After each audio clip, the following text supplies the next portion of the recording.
Hello everyone, welcome to 100 classes by RK. इस video में आज हम जो भी पढ़ेंगे उसको देखने के बाद आपको कहीं भी जाने की ज़रूरत नहीं है। जो भी यहाँ पे पढ़ाया जाएगा वो आपको वीडियो के ख़त्म होते ही आपको सारी चीज़ें याद हो जाएंगी। इस वीडियो में जो भी क्वेश्चन कराए जाएंगे उसको एग्ज़ाम में आने की प्रोबेबिलिटी मोर देन 90% है। तो आप एश्योर रहिए कि हम यहाँ पे ये चैप्टर स्टार्ट कर रहे हैं। क्लास 10th का science, chemical reactions and equations. ये हमारे कुछ सोशल मीडिया हैंडल्स हैं, जैसे ये इंस्टाग्राम है, ये यूट्यूब है और ये टेलीग्राम है। तो यहाँ पे आप आके देख सकते हैं। यहाँ पे आपको टेलीग्राम में नोट्स मिल जाएंगी, यहाँ पे आप क्वेरी वगैरह देख सकते हैं। आइए हम शुरुआत करते हैं चैप्टर 1 की। Chemical reaction. केमिकल रिएक्शन होती क्या है? आइए ऐसे समझते हैं कि जब कभी हम किसी लकड़ी वगैरह को जलाते हैं तो आपने देखा होगा कि लकड़ी जलने के बाद कोयले में बदल जाती है, फिर राख हो जाती है, एसेस में कन्वर्ट हो जाती है। तो ऐसा क्यों होता है? ऐसा इसलिए होता है कि वो एक प्रोसेस से गुजरती है जिसे हम बोल रहे हैं केमिकल रिएक्शन। तो लकड़ी जो थी वो एक केमिकल प्रोसेस से गुजरी और वो बन गई, ऐश बन गई या फिर वो कोयला बन गई। ठीक, तो ये जो केमिकल प्रोसेस हुई यही हमारी क्या है? केमिकल रिएक्शन है। तो आइए समझ लेते हैं केमिकल रिएक्शन में लिखा क्या है। एक केमिकल रिएक्शन एक प्रोसेस है जिसमें एक या अधिक सब्सटेंसेस, यहाँ पे एक सब्सटेंस वुड है, वो चेंज होता है न्यू सब्सटेंसेज में जिनकी प्रॉपर्टीज डिफरेंट है। अच्छा ये देखिए, जो वुड है उसकी प्रॉपर्टी कई तरह की हो सकती हैं, पर जो राख या कोक है या कोयला है वो जो बना उसकी प्रॉपर्टी अलग होगी। तो इसकी प्रॉपर्टी, वुड की प्रॉपर्टी जो गुण है वो जलने का है, पर क्या राख जलेगी? आगे नहीं जलेगी। पर कोक जल सकता है थोड़ा बहुत, पर राख नहीं जलेगी। उसी तरह देखिए, जैसे खाना बनाते हैं, खाना बनाने के लिए हम जैसे रोटी बनाते हैं, रोटी जैसे हमने आटा लिया तो आटा लेने के बाद उसको पानी डाला, पानी डालने के बाद उसको बनाया, फिर तवे में डाला, ये सब करने के बाद वो रोटी हमारी बन गई। अब ये चपाती बनने के बाद ये एक प्रोसेस से गुजरी, अब ये चपाती हमारी बन गई है, रोटी बन गई है। अब रोटी बनने के बाद क्या पुनः आटा बनाया जा सकता है? ऐसा करना संभव नहीं है। तो ये जो प्रोसेस हुई है, इस प्रोसेस को ही हम बोलते हैं केमिकल रिएक्शन। ये समझ गया। उसी तरह भोजन जैसे पचता है, आप लोग समझते हैं। रस्टिंग ऑफ आयरन, जो लोहे में जंग लगती है, वो भी एक रियल लाइफ एग्जाम्पल है केमिकल रिएक्शन का। रिस्पायरेशन इन ह्यूमन, ये भी हम पढ़ेंगे आगे, देखते हैं। अगली स्लाइड चलते हैं। केमिकल इक्वेशन के बारे में जानते हैं। जैसा कि हमने देखा कि केमिकल रिएक्शन हो रही थी कि जैसे लकड़ी से बना कोयला बना, ठीक, लकड़ी से बना कोयला। तो ये इधर जो इस साइड लिखा था इसको हम बोलते हैं रिएक्टेंट, और इस साइड जो लिखा होता है उसे हम प्रोडक्ट बोलते हैं। जो भी सब्सटेंसेस रिएक्शन में पार्ट लेते हैं उनको रिएक्टेंट बोलते हैं, और पार्ट लेने के बाद जो चीज़ें बनाते हैं उनको हम प्रोडक्ट बोलते हैं। तो केमिकल इक्वेशन इन्हीं को बताने का एक तरीका है ना। तो केमिकल इक्वेशन क्या है? एक सिंबॉलिक रिप्रेजेंटेशन है किसी भी केमिकल रिएक्शन को। केमिकल रिएक्शन बताने के लिए हम एक केमिकल इक्वेशन लिख सकते हैं। जैसे हम लिखते हैं हाइड्रोजन प्लस ऑक्सीजन, ये क्या देता है? वाटर। हाइड्रोजन ऐसा समझिए, हाइड्रोजन एक रिएक्टेंट है, ये दूसरा रिएक्टेंट है, ये दोनों मिलके प्रोडक्ट क्या दिए? वाटर दिए। अच्छा एक चीज़ और ध्यान दीजिएगा कि जो हाइड्रोजन है उसका फॉर्म अलग है, ये गैसियस फॉर्म में है। ऑक्सीजन गैसियस है, इसकी प्रॉपर्टी क्या है? ये ज्वलनशील होती है, मतलब ये आग पैदा कर सकती है। उसी तरह ऑक्सीजन हम लोग यूज करते हैं सांस वगैरह लेने में, तो ऑक्सीजन का यूज होता है, ये बर्निंग में भी हेल्पफुल होती है ना। पर जो पानी होता है वो आग को क्या करता है, ये आग को बुझा देता है। तो ये देखिए इसकी प्रॉपर्टी डिफरेंट है, इसकी भी प्रॉपर्टी डिफरेंट है और इसकी भी प्रॉपर्टी डिफरेंट है। तो दो सब्सटेंसेस जिनकी प्रॉपर्टी डिफरेंट थी वो एक नया सब्सटेंस बनाए जिसकी प्रॉपर्टी इन दोनों से भी डिफरेंट है। तो केमिकल जो रिएक्शन होती है वो बेसिकली दो ऐसे सब्सटेंसेस के बारे में बात करती है जो डिफरेंट प्रॉपर्टीज को शो करते हैं रिएक्शन के बाद। चलिए हम आगे बात करते हैं। ये हमने देखा है, अब हम देखते हैं मैग्नीशियम प्लस ऑक्सीजन, ये क्या देगा, मैग्नीशियम ऑक्साइड, है ना। तो Mg के 2 एटम, तो इधर भी Mg के 2 एटम, ये बैलेंसिंग होती है, इसको हम आगे ही पढ़ेंगे।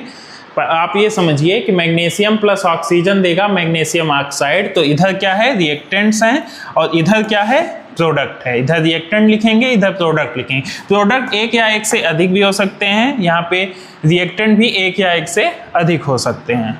अब आइए समझते हैं बैलेंस्ड केमिकल इक्वेशंस क्या होती हैं।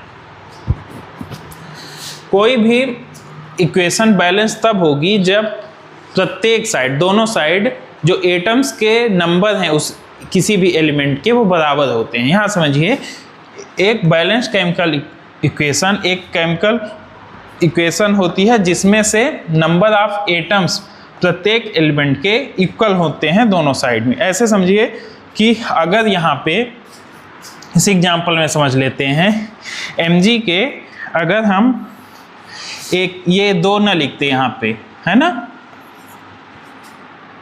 Mg के एक मॉलिक्यूल लेते, एक मतलब एटम लेते और इधर Mg के एक ही 2 एटम ले लेते, तो क्या ये बैलेंस थी, ये बैलेंस नहीं होगी। तो यहाँ पे हमें 2 Mg के एटम लिख लेंगे तभी ये इक्वेशन बैलेंस्ड होगी। मतलब नंबर ऑफ एटम्स उस एलिमेंट के सेम होने चाहिए। Mg एक एलिमेंट है तो उसके कितने एटम्स हैं, यहाँ 2 हैं तो यहाँ भी 2 होंगे। ऐसे ऑक्सीजन के कितने हैं, 2 एटम्स हैं, इधर भी 2 होने चाहिए। 2 के साथ ये 2 जो है 2 MgO है तो Mg का भी 2 है और O के लिए भी ये 2 है। ठीक, अब आते हैं बैलेंस केमिकल इक्वेशन क्या होती है, ये हम समझ चुके हैं। अब इसका एग्जाम्पल देख लेते हैं। जिंक प्लस H2SO4 ये क्या देगा, ZnSO4 प्लस H2। इसमें देख लेते हैं क्या ये इक्वेशन बैलेंस्ड है। देखिए जिंक कितने हैं, जिंक के एटम, एक एटम, इधर भी जिंक के एक एटम, तो ये यहाँ बैलेंस्ड है। अब हम अगला देखते हैं हाइड्रोजन के, तो हाइड्रोजन के कितने हैं, 2, तो इधर भी कितने हैं एटम, 2। अब सल्फेट के देख लेते हैं, SO4 के कितने हैं, 1, या सल्फर के अलग अलग भी देख सकते हैं। सल्फर के कितने हैं, 1, इधर भी 1, ऑक्सीजन के 4, तो इधर भी ऑक्सीजन के 4 एटम्स हैं। तो इस तरह से ये इक्वेशन क्या है, स्वतः ही बैलेंस्ड है, सेल्फ बैलेंस्ड है। इसमें कुछ भी हमको मल्टीप्लाई डिवाइड नहीं करना है। ठीक, आगे बढ़ते हैं। अब हम क्वेश्चंस पे आते हैं। कुछ क्वेश्चंस हैं। Why should A magnesium ribbon be clean before burning in air. Magnesium ribbon को जब हम बर्न करते हैं, ये जो हमने ये इक्वेशन लिखी थी Mg plus O2 gives out 2MgO। तो इसमें हम देख रहे थे कि जब हम बर्न कर रहे थे मैग्नीशियम को तो ये MgO दे रहा था, है ना। तो मैग्नीशियम रिबन को जब हम बर्न करते हैं तो दिक्कत ये आती है कि उसमें मैग्नीशियम ऑक्साइड की एक लेयर आ जाती है, तो उस लेयर को हटाना ज़रूरी होता है ताकि बर्निंग में कोई हिंड्रेंस ना हो, कोई रुकावट ना पैदा हो। इसलिए हम जो है मैग्नीशियम रिबन को क्लीन साफ करते हैं ताकि कोई दिक्कत ना हो। ठीक, ये उसका इक्वेशन था, ये हम देख चुके हैं। अब आप लोग ये कर सकते हैं, वैसे वह एक बता देता हूँ, hydrogen plus chlorine, hydrogen plus chlorine gives out क्या देगा, HCl। देखिए हाइड्रोजन के 2 एटम हैं, तो यहाँ भी हाइड्रोजन के कितने हैं, 2 एटम हैं। क्लोरीन के कितने हैं, 2 एटम हैं। क्लोरीन के कितने हैं, 2 एटम हैं, ठीक। तो यहाँ भी क्लोरीन के कितने हैं, 2 एटम। क्लोरीन ये 2 का मल्टीप्लाई है तो इसलिए 2 एटम है, ठीक। उसी तरह आप ये सेकंड थर्ड करेंगे, होमवर्क है, और जिनको भी कोई भी डाउट होगा वो हमारी नोट्स रेफर कर सकते हैं, वहाँ पे इनके सोल्यूशन लिखे हुए हैं। आप ये थर्ड वाला भी देख सकते हैं, right a balanced chemical equation with state symbols for the following reactions. ये 2 रिएक्शंस दिए हुए हैं, ठीक। और इनको आप ये भी होमवर्क है, आप इनको करके लाइएगा। फिर और जिनको कोई डाउट हो तो वो नोट्स रेफर कर सकते हैं। अब आ जाते हैं हम केमिकल रिएक्शंस के बारे में। जो हमारी पहली रिएक्शन है वो कॉम्बिनेशन रिएक्शन है। देखिए ऐसा समझिए कि कोई भी 2 चीज़ जब कंबाइन होती है केमिकली तो वो एक कॉम्बिनेशन रिएक्शन देती है। जैसे यहाँ पे हम देख रहे हैं, समझ सकते हैं कि एक कॉम्बिनेशन रिएक्शन क्या होती है, जिसमें 2 या 2 से अधिक सब्सटेंसेस कंबाइन होते हैं और एक सिंगल प्रोडक्ट बनाता है। आप ऐसे समझिए कि CaO और H2O। CaO क्या है, इसको बोलते हैं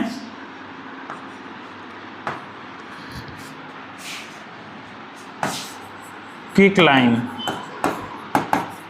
और CaOH होल बेस 2 इसको बोलते हैं स्लैकलाइम।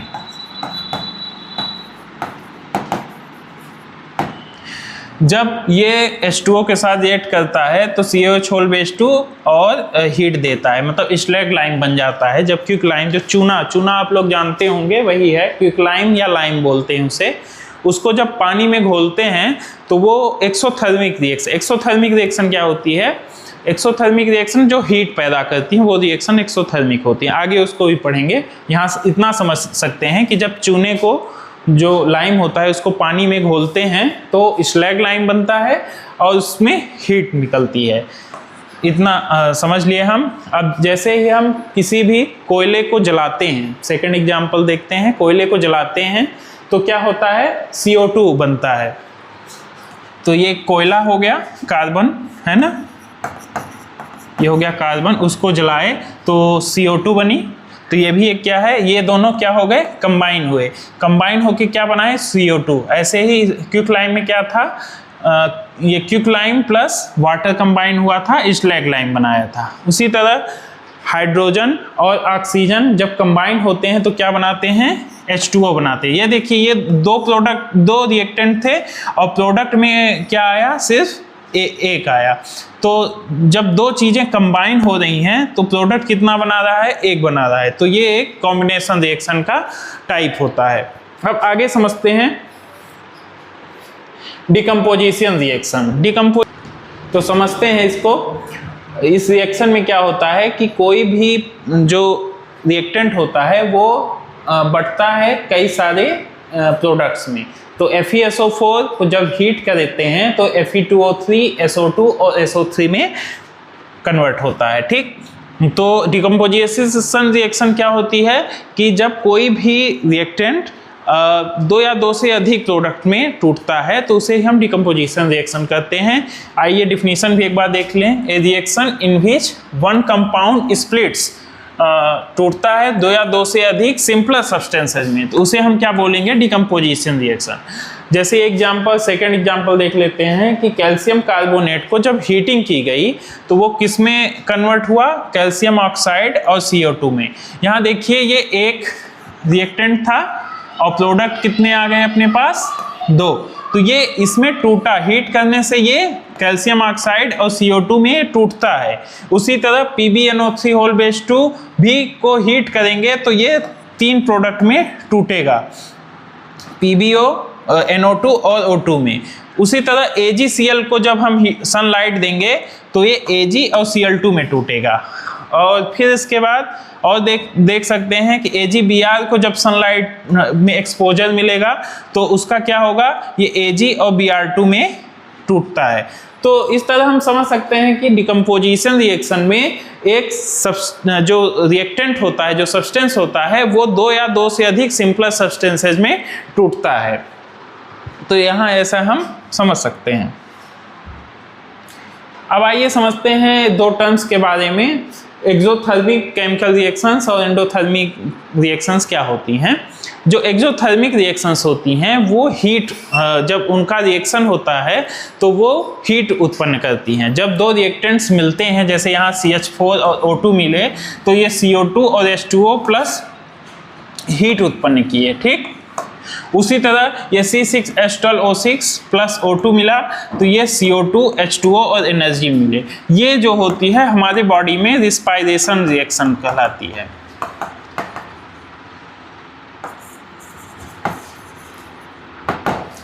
और ये जो है ये बर्निंग का रिएक्शन है, बर्निंग ऑफ नेचुरल गैस।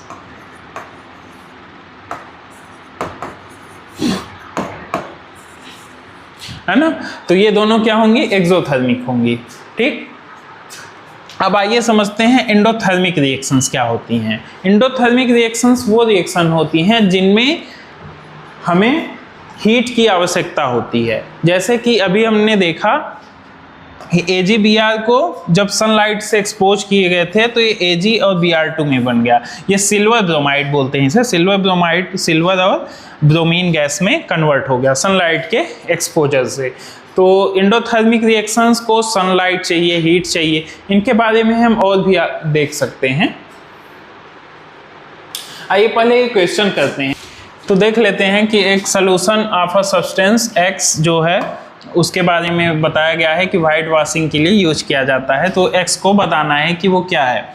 तो देखिए हमने अभी देखा था कि जब हम कैल्शियम ऑक्साइड को पानी के साथ मिलाते हैं तो वो क्या बनता है, CaOH2। अब CaOH2 जो बना, ये जो है ये सोल्यूशन वाइट वॉशिंग के लिए यूज किया जाता है। कैसे यूज किया जाता है कि जब इसको हम दीवार में यूज करते हैं तो ये CO2 के साथ रिएक्शन करके ये CaCO3 बनाता है, कैल्शियम कार्बोनेट, है ना। तो ये हमको पूछ रहा है सब्सटेंस X क्या होगा, तो CaO होगा, क्योंकि यही यूज होता है। उस सब्सटेंस का नाम क्या है, कैल्शियम ऑक्साइड। 2-3 नाम हैं, कैल्शियम ऑक्साइड, या फिर लिखो तुम लाइम लिखो, या फिर लिखो क्विक लाइम लिखो, ठीक। इसका फार्मूला यही है CaO। Right the reaction of the substance X named in one above with water. पानी के साथ क्या रिएक्शन थी ये हमने लिख दिया है, ठीक। तो इसमें बैलेंस कर लेना, अगर कुछ बैलेंस ना होगा तो CaCO3, इसमें वाटर भी निकलेगा तो भी देख लेना। तो आइए अब अगली स्लाइड पे बढ़ते हैं, ठीक। अब आइए बात करते हैं हम डिस्प्लेसमेंट रिएक्शन के बारे में, है ना। एक डिस्प्लेसमेंट रिएक्शन एक केमिकल रिएक्शन होती है जिसमें मोर रिएक्टिव एलिमेंट डिस्प्लेस करता है लेस रिएक्टिव एलिमेंट को इसके कंपाउंड से। ये देखिए ऐसे समझिए कि जैसे आयरन जो होता है ज़्यादा रिएक्टिव होता है, तो ये CuSO4 का जो एक्वस सोल्यूशन होता है, एक्वस का अर्थ होता है कि वो वाटर में सॉल्यूबल है ना, पानी में इसको घोला गया है। तो जब आयरन को CuSO4 के सोल्यूशन के साथ हम डालते हैं तो ऐसा होता है कि आयरन क्योंकि ज़्यादा रिएक्टिव है तो ये इसको डिस्प्लेस कर देता है। तो क्या बन जाता है, FeSO4, और कॉपर बाहर हो जाता है। उसी तरह जब जिंक को कॉपर सल्फेट के सोल्यूशन में डालते हैं तो क्या बनता है, ZnSO4 बनता है और कॉपर क्या होता है, बाहर हो जाता है। उसी तरह लेड को जब CuCl2 के सोल्यूशन में डालते हैं तो क्या होता है, PbCl2 बनता है और Cu बाहर होता है। ऐसा क्यों हो रहा है, हमने क्या बताया कि क्योंकि Pb जो है कॉपर से ज़्यादा रिएक्टिव है, तो इसलिए ये इसको डिस्प्लेस कर दिया। उसी तरह जिंक जो है ज़्यादा रिएक्टिव है कॉपर से, तो इसलिए जिंक ने इसको रिप्लेस कर दिया और प्रोडक्ट ये बन गया। ऐसे आयरन ज़्यादा रिएक्टिव है तो प्रोडक्ट FeSO4 बन गया और Cu को रिप्लेस करके और कॉपर बाहर हो गया। ठीक, तो ये हमारी क्या हो गई, डिस्प्लेसमेंट रिएक्शन। अब आते हैं डबल डिस्प्लेसमेंट रिएक्शन के बारे में जानते हैं। डबल डिस्प्लेसमेंट रिएक्शन क्या होती हैं, जिसमें जो आयंस होते हैं कंपाउंड्स के वो एक्सचेंज करते हैं अपने प्लेस को और दो नए कंपाउंड बनाते हैं। ऐसे समझते हैं एक एग्जांपल लेकर के, जैसे Na2SO4 और BaCl2 को जब हम साथ में लिए इनके सोल्यूशन को, तो हम देखें क्या पाए कि जो ये BaCl2 का जो बैरियम है ये यहाँ पे चला गया, BaSO4 बना लिया और जो सोडियम है वो यहाँ आके NaCl बना लिया। तो ये डबल डिस्प्लेसमेंट क्यों बोल रहे हैं इसे, क्योंकि यहाँ पे दो जगह डिस्प्लेसमेंट हो रहा है। एक सोडियम आके Cl2 के साथ मिल रहा है और बैरियम जाके SO4 के साथ मिल रहा है। तो इसलिए जो है दो डिस्प्लेसमेंट हो रहे हैं, तो इसलिए इसको हम बोलते हैं डबल डिस्प्लेसमेंट रिएक्शन। ऊपर क्या हो रहा था, ऊपर से आपने देखा होगा कि आयरन बस जाके SO4 से मिल रहा था और कॉपर बाहर हो जा रहा था, तो उसे हम सिर्फ डिस्प्लेसमेंट रिएक्शन बोलते हैं। इसे डबल डिस्प्लेसमेंट इसलिए बोले क्योंकि यहाँ पे दो बार डिस्प्लेसमेंट हो रहा है। आगे हम बढ़ते हैं, आइए जानते हैं ऑक्सीडेशन और रिडक्शन के बारे में। ऑक्सीडेशन प्रोसेस होती है जिसमें सब्सटेंस क्या गेन करता है, ऑक्सीजन, या फिर लूज करता है हाइड्रोजन। उसी तरह रिडक्शन क्या होगी, रिडक्शन होगी वो प्रोसेस जिसमें सब्सटेंस ऑक्सीजन लूज करेगा और हाइड्रोजन गेन करेगा।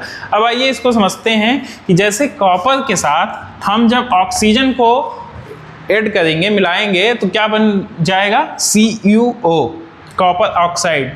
उसी तरह जब हम, तो यहाँ पे ऑक्सीडेशन कैसे हुआ, ये देखिए, जब कॉपर के साथ ऑक्सीजन मिलाए तो यहाँ पे ऑक्सीजन मिला, तो ये क्या हो गया, इसका ऑक्सीडेशन। क्या हो गया, ऑक्सीडेशन। ये CuO, कॉपर ऑक्साइड बना। उसी तरह जब कॉपर ऑक्साइड का हाइड्रोजन ऐड किए तो क्या बन गया, कॉपर और H2O। यहाँ पे देखिएगा, इसको अलग से लिख लेते हैं, इसको समझना पड़ेगा थोड़ा। CuO plus H2 gives in presence of heat gives Cu plus H2O। देखो जो ऑक्सीजन है ये क्या किस में कन्वर्ट हो गई, ये ऑक्सीजन लॉस हो गई। ऑक्सीजन का लॉस क्या होता है, रिडक्शन। तो ये क्या हो गया, रिडक्शन। अब ये देखो हाइड्रोजन में क्या जुड़ गया, ऑक्सीजन। हाइड्रोजन का गेन क्या होता है, ऑक्सीडेशन। हाइड्रोजन का यहाँ पे गेन हुआ तो इसका क्या हो गया, हाइड्रोजन का ऑक्सीडेशन, और CuO का क्या हो गया, रिडक्शन। रिडक्शन क्यों, ऑक्सीजन यहाँ इसकी चली गई, लूज कर गई ऑक्सीजन, इसलिए इसका रिडक्शन हुआ। तो ऐसी रिएक्शन जिनमें ऑक्सीडेशन और रिडक्शन दोनों होता है उसे ऑक्सीडेशन रिडक्शन रिएक्शन बोलते हैं, या फिर रेडॉक्स रिएक्शन बोलते हैं।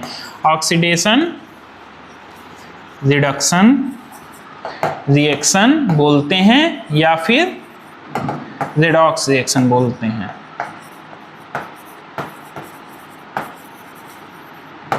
यहाँ पे एक ही इक्वेशन में हमको दोनों देखने को मिल रहा है, एक तो रिडक्शन देखने को मिल रहा है और दूसरा हाइड्रोजन का ऑक्सीडेशन देखने को मिल रहा है, तो ये इसलिए ये रेडॉक्स रिएक्शन है। उसी तरह आप देखते हैं जिंक ऑक्साइड में कार्बन मिलता है तो जिंक प्लस CO बनता है, कार्बन मोनोऑक्साइड। तो ये जिंक में ऑक्सीजन था, अब यहाँ पे जिंक में ऑक्सीजन नहीं है, तो ऑक्सीजन का क्या हुआ, लॉस हुआ। क्या हुआ, लॉस। और ऑक्सीजन का जहाँ पे लॉस होता है वो क्या होती है, रिडक्शन रिएक्शन।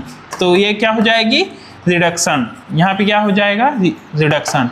अच्छा, जिस सब्सटेंस का रिडक्शन होता है उसको बोलते हैं कि वो सब्सटेंस क्या हो गया, रिड्यूस्ड हो गया। तो यहाँ पे जिंक ऑक्साइड को क्या बोलेंगे, जिंक ऑक्साइड इज रिड्यूस्ड। और जिस सब्सटेंस का ऑक्सीडेशन होता है उसे बोलते हैं वो ऑक्सीडाइज्ड हो गया। तो यहाँ कॉपर का जैसे बोलेंगे क्या कि कॉपर जो है ऑक्सीडाइज्ड हो गया CuO में, है ना। जैसे MnO2 है, MnO2 को जब HCl के साथ रिएक्शन करवाते हैं तो MnCl2 H2O Cl2 बनता है। अब यहाँ देखो ऑक्सीजन का क्या हुआ, यहाँ पे ऑक्सीजन का लॉस हुआ, यहाँ पे क्या हुआ, ऑक्सीजन का गेन हुआ। लॉस होता है तो क्या होता है, रिडक्शन होता है, और गेन होता है तो क्या होता है, ऑक्सीडेशन होता है। तो ये भी एक रिडॉक्स रिएक्शन है। अब बढ़ते हैं अगले उसमें।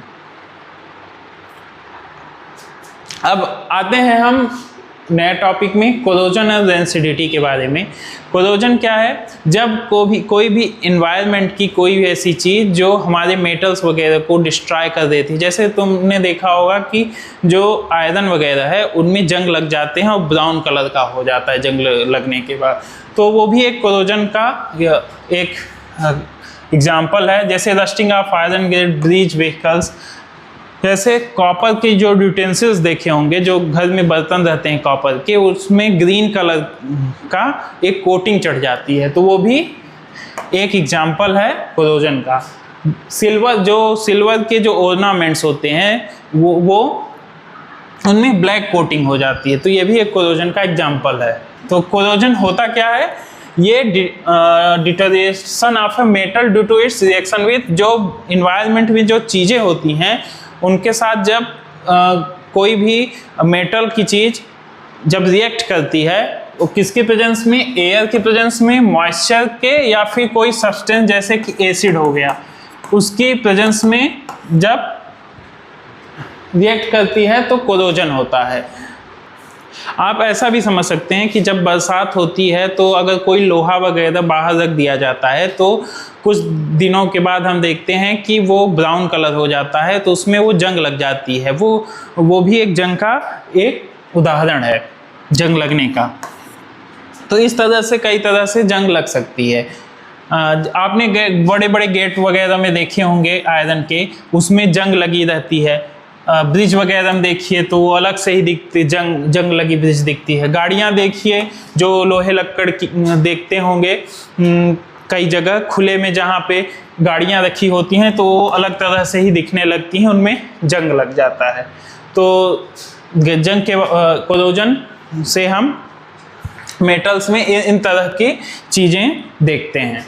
आइए हम जानते हैं रेंसिडिटी क्या है। जब कभी कोई सामान जैसे ऑयली चीज़ वगैरह रखा है तो वहाँ पे हम देखते हैं कि वो ख़राब होने लगती है, तो उसका रीज़न क्या है वो हम समझते हैं। यहाँ पे रेंसिडिटी एक प्रोसेस होती है जिसमें जो फूड्स होते हैं, जिसमें फैट या ऑयल होते हैं, वो ऑक्सीडाइज हो जाते हैं। तो ऑक्सीडाइजेशन के कारण क्या होता है कि उनमें बदबू आने लगती है, गंध आने लगती है, तो इसीलिए उसे ही हम रेंसिडिटी बोलते हैं। जैसे कि जो चिप्स के पैकेट होते हैं, अगर उनको खुला रख दिया जाए तो वो कुछ दिनों के बाद उनमें गंध आने लगती है। इसीलिए क्या करते हैं कि नाइट्रोजन गैस भरी रहती है। आप देखे होंगे कि चिप्स के पैकेट फूले फूले होते हैं, उसका कारण यही है कि उसमें नाइट्रोजन गैस भरते हैं ताकि वो ऑक्सीडाइज ना हो पाए, ऑक्सीजन के संपर्क में ना आ पाए। उसी तरह जो बटर और एडिबल ऑयल होते हैं वो बासी हो जाते हैं after prolong exposure of air. इनको अगर एयर के संपर्क में लाते हैं तो जो एडिबल ऑयल वगैरह होते हैं वो ऑक्सीडाइज हो जाते हैं और उनमें फाउल स्मेल आने लगती है और वो टेस्ट में भी अच्छे नहीं रहते, तो इस तरह से वो ख़राब हो जाते हैं। तो यहाँ पे हमारा लेक्चर ख़त्म होता है। आशा है कि आपको ये लेक्चर बहुत पसंद आया होगा। आप अपने कमेंट के माध्यम से हमें अपनी राय बताएं। धन्यवाद आपका।